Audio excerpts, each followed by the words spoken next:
Hello বন্ধুরা, ধীরে জল চ্যানেলে তোমাদেরকে অনেক অনেক ওয়েলকাম।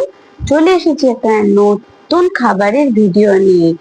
তো সবার প্রথমেই বলি শুভ দীপাবলি এবং কালী পুজোর অনেক অনেক শুভেচ্ছা আর ভালোবাসা। তোমরা আশা করি কালী পুজোটা খুব ভালো মতন করে এনজয় করেছো। আমরা কিন্তু দারুণ এনজয় করেছি এবং প্রত্যেক বছর মায়ের কৃপায় কালী পুজোটা আমাদের খুব ভালো কাটে, কারণ আমার শ্বশুর বাড়ি যে বাড়ির একদম পাশের বাড়িতেই বড় করে মায়ের পুজো হয়। আর ওটা মানে বলতে এরকম যে পাশের বাড়ি, কিন্তু বিশ্বাস করো মনে হয় যেন নিজেরই বাড়ি। মানে ওই বাড়ির দিদি এবং যে বৌদি এবং যে দাদা, তাদের ছেলে মেয়েরা আমাদের সাথে এমন ভাবে ঘনিষ্ঠ ভাবে জড়িত না, বা আমরাও তাদের সাথে এতটাই ঘনিষ্ঠ ভাবে জড়িত যে আমাদের মনে হয় না যেটা পাশের বাড়ির পুজো বা ওরা পাশের বাড়ির কেউ। মনে হয় এই দুটো বাড়ি আমাদের, ওদেরও মনে হয় এই দুটো বাড়ি ওদের। তো এই যে পুজো হবে, যে প্যান্ডেলের আয়োজন, লাইটিং, ঠাকুর আনা, সবকিছুর সাথে আমরা ইনভলভ। মানে ও পাশের বাড়ি পুজো আমরা চলে যাই এইটা কিন্তু না। তো কালী পুজো ছিল কাল সোমবার, রোববার দিনকে আমরা রাতের বেলা খুব মজা করে হই হুল্লোড় করে ঠাকুর নিয়ে এসেছি। নিয়ে যখন এসেছি রাত 11টা, তো যথারীতি পরের দিন আমি আমার হাজবেন্ড সবাই উপোস থাকবো। তারপর বাড়ি চলে এলাম, খেলাম দিলাম, তো শুয়ে পড়লাম। সোমবার সকাল থেকে ডাকাডাকি, মানে কালকে আসো আসো আসো। তাও আমরা যখন গেছি তখন ধরো 10টা বাজে।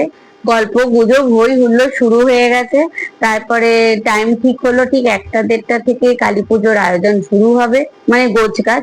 যে যার আমরা বাড়ি গিয়ে স্নান ঠান করে বাচ্চাকে রেডি করে পুজো টুজো দিয়ে তারপরে চলে গেলাম পুজোর আয়োজনে। সেই যে গেছি 1:40, আমি এসেছি 5টায়, তাও ছাড়ে না। আমি বলছি অসম্ভব, আমি আর পারছি না। এবার বাড়ি গিয়ে দেখি বর বাচ্চা কি করছে।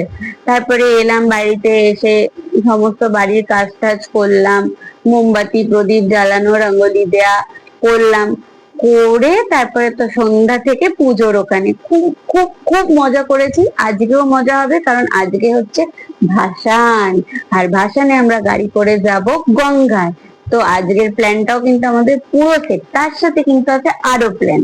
ঠাকুর দেখতে হবে তো নাকি। আমরা থাকি সোদপুরে, আর সোদপুরে থাকা মানে সোদপুরের নিকটবর্তী নানান জায়গায় যেরকম দুর্গাপুজো তেমনি কালী পুজো, দুটোই কিন্তু একই ক্রেজে চলে, কোনোটা কম বেশি না। খড়দায়, তারপরে নিমতা, বিরাটি, আগরপাড়া, আমাদের সোদপুর, প্লাস আরেকটু যদি এগিয়ে যাও মধ্যমগ্রাম, বারাসাত। নিশ্চয়ই তোমরা নাম শুনেছো। তো ঠাকুরগুলো তো দেখতে হবে নাকি, তো ওই জন্য খেতে বসে গেছি। ফটাফট খেয়ে একটু রেস্ট নিয়ে আমরা চলে যাব 5টা নাগাদ ঠাকুর দেখতে, কারণ 7টা 7:30-র মধ্যে আমাদেরকে চলে আসতে হবে, কারণ মাকে বরণ করব এবং ভাসানে যেতে হবে।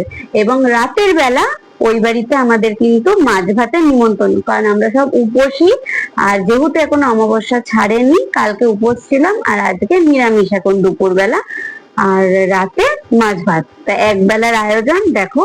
অনেক গল্প করলাম আজকে, এবার বলি কি আছে মেনুতে। একদম সোজা সাপটা, বেশি কিছু রাঁধিনি। আছে ফ্রাইড রাইস, কড়াইশুঁটি, বিনস, গাজর, কিশমিশ, কাজু এসব দিয়ে রাইস করেছি। তার সাথে একদম মাখা মাখা করে আছে, দেখিয়ে দাও, নিরামিষ কাশ্মীরি আলুর দম। আর দিওয়ালি বলে কথা, মিষ্টি মুখ তো করতেই হবে, তাই আছে ল্যাংচা আর রসগোল্লা। তো চলো এবার দেরি না করে ঝটপট করে খাওয়াটা একটু শুরু করে দিই। আর তোমাদের দিওয়ালি উপলক্ষে বাদাম আর মিষ্টি পাঠাচ্ছি, সবাই কিন্তু ভাগ ভাগ করে খেয়ে নিও।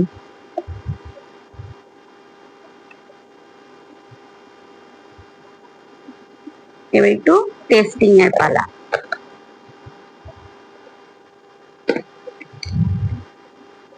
একদমই মাখা মাখা করেই করেছি আলুর দমটা।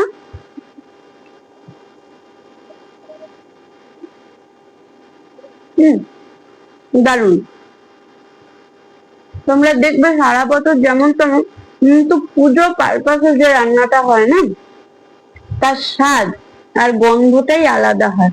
তো সত্যি বলছি রান্নাটা কিন্তু দারুণ হয়েছে, খেতেও ভালো লাগছে। কাল সারাদিন উপোস করার পর আমাদের যখন খেতে গেছি রাতে 1:45, তো 1:45 সময় রাতের বেলা সারাদিন উপোস করার পর কিচ্ছু খাওয়া যায়নি। আজকে এই এখন খাচ্ছি, পেট ভরে খাই। তো চলো বন্ধুরা, ভিডিওটা আর বড় করছি না, রিল্যাক্স করে খাই, তোমরাও এনজয় করো, ঠাকুর দেখো, আর দিওয়ালি খুব ভালোভাবে কাটাও। তারপরে তো 2 দিন পরে ভাইফোঁটা আসছে, আরো একটা এনজয়মেন্ট টাইম। তারপরে জগদ্ধাত্রী পুজো, আরো একটা আনন্দের। তারপরে হচ্ছে কার্তিক পুজো, না না এখন চলবে, এই ডিসেম্বর অব্দি চলবে। আর আমাদের তো ডিসেম্বরে হচ্ছে পানিহাটি মেলা, যারা নাম শুনেছো জানো, সেই মেলার ক্রেজই আলাদা। তো চলো, গল্প অনেক হলে এবার আস্তে আস্তে খাওয়া দাওয়া করি। তোমরা সবাই ভালো থেকো, সুস্থ থেকো, এখনকার মতন টাটা।